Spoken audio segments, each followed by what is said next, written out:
The plot thickens as businessperson Victor Chin said the 9.5 million ringgit he paid to the PKR MP was a service fee.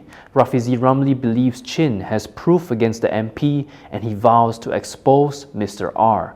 PKR threatens legal action against slanderers while PN calls for transparency. All that and more coming up. Was the 9.5 million ringgit really a bribe or a desperate move for protection? Businessperson Victor Chin is now adding a new twist to the corporate mafia saga.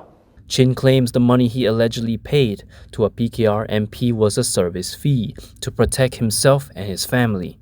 In a statement today, he said the amount was not meant to shut down investigations against him. Instead, he claims he was under pressure and forced to surrender his shares for free. Chin alleged the group targeted his family, business associates, companies, friends, and anyone assumed to be connected to him to achieve their objectives. He also said the freezing of more than 500 bank accounts has caused significant financial and mental distress to people he believes were connected to him. The businessperson reiterated his call for a royal commission of inquiry into the scandal, which has implicated the MACC.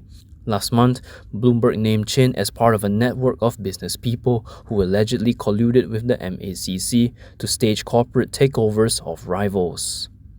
The clock ticks as Chin threatens to expose Mr. R's identity next Monday. Or will the 9.5 million ringgit corporate mafia scandal quietly disappear before names are revealed? Former PKR Deputy President Rafizi Ramli believes businessperson Victor Chin must have concrete evidence of the alleged 9.5 million ringgit payment to a PKR lawmaker, or he would not have dared issue such an ultimatum. In a brief YouTube video posted last night, Rafizi suggested Chin may have recorded his conversation with the MP. Tetapi kalau Victor Chin berani bagi ultimatum terbuka agar wang 9.5 juta itu dipulangkan semula sebelum 30 Mac, jika tidak dia akan namakan ahli parlimen itu, ini bermakna Victor Chin sudah pun simpan bukti. Bila berhubung, ahli parlimen itu berhubung dengan Victor Chin di telefon, percakapan itu mungkin telah direkod. Bila orang yang dipercayai ahli parlimen itu mengambil duit tersebut bagi pihaknya, bukti video dan gambar juga mungkin telah ada. Kalau tidak, Victor Chin tidak akan berani buat ultimatum sedemikian. Rafizi outlined two possible outcomes. Chin could name the MP on March 30th, or the matter could disappear, implying the money has been returned. The Pandan MP was responding to PKR Vice President RM9.5m, who denied that he was the MP mentioned by Chin, arguing that he had never met the businessperson before. Meanwhile, Rafizi also promised to disclose Mr. R's identity, who is the middleman for the alleged corporate mafia. He also pointed out that the public is confused, with many assuming that Mr. R and the PKR MP are the same person.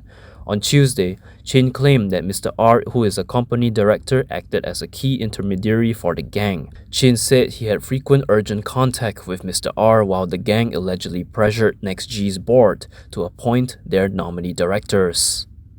From now on, you can also listen to KiniNews on Spotify and Apple Podcasts. Scan the QR code on the screen to follow us. Could Victor Chin's corporate mafia claims ignite a full-blown political and legal battle in Malaysia? PKR has threatened legal action against anyone slandering the party's leadership following the businessperson's recent allegations. Secretary General Fuzia Saleh said it was easy to make such accusations by those who are desperate to deflect attention from their own wrongdoings. In a statement on Facebook, Fuzia said that any allegation without evidence should not be treated as a fact, nor used to tarnish the reputation of individuals or the party.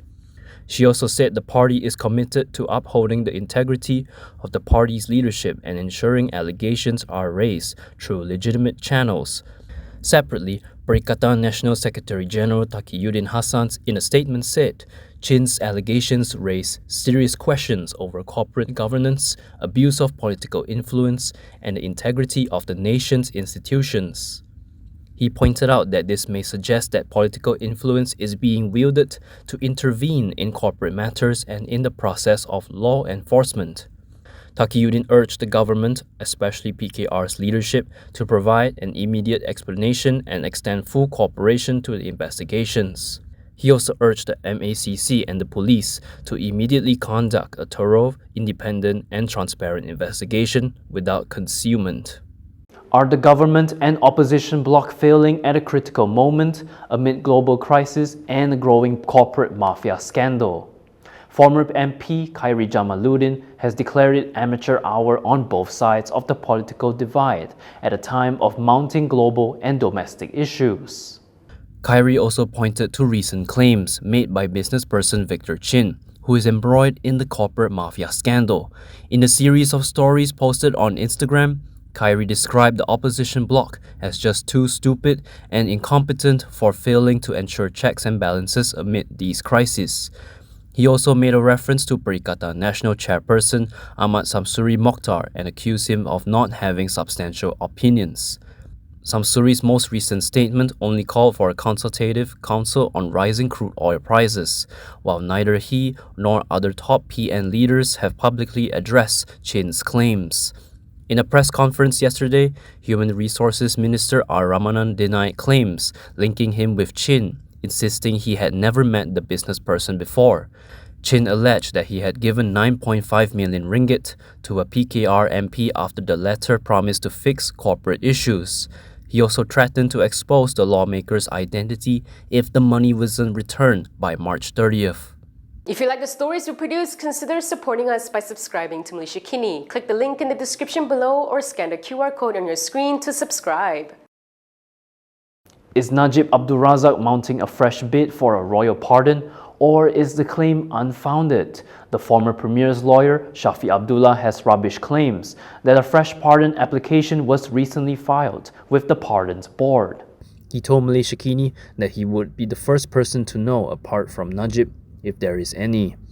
Malaysia Kini has reached out to Attorney General Dusuki Mokhtar and Minister in the Prime Minister's Department for Federal Territories, Hannah Yeo's office, for a comment.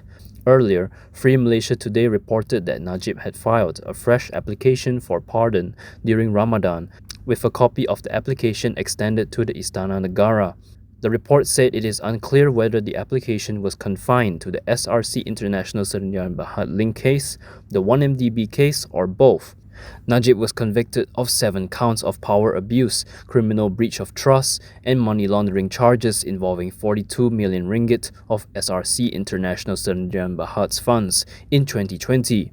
He was sentenced to 12 years in prison and a 210 million ringgit fine. He began serving his jail sentence 2 years after his conviction, after exhausting all legal avenues to appeal. However, the Pardons Board in 2024 halved his jail term to 6 years and reduced his fine to 50,000 ringgit following his application for clemency. Could tighter fuel subsidies and rising petrol prices spark a new wave of cost of living pressure for Malaysians? The government is planning to reduce the monthly quota for subsidized RON95 petrol from 300 litres to 200 litres. This is due to unsubsidized fuel prices continuing to climb amid the ongoing West Asia conflict. The Age reported that the government is set to announce this early this week, and the measure is likely to take effect from April. Consumers will pay the market price once they exceed the 200-litre threshold. The Finance Ministry yesterday announced that RON97 and unsubsidized RON95 petrol will increase by 60 cents per litre starting today, while diesel in Peninsular Malaysia will increase by another 80 cents. The ministry also announced plans to introduce controls on diesel purchases in Sabah, Sarawak, and Labuan to curb subsidy leakage and smuggling. Meanwhile, Baco MP Shahir Sulaiman has warned that the government's decision to adjust diesel prices risks triggering an inflation time bomb and broader cost pressures across the economy. Shahir also criticized the government for being unclear on the mitigation measures for the global energy crisis. And that is all from me today. For more stories, you can go to Kinitv.com. You can also follow us on Instagram, X, YouTube, and Facebook for the latest news updates. If you'd like to support independent media, do consider subscribing to MalaysiaKini.com. I'm John Ng. Thanks for watching.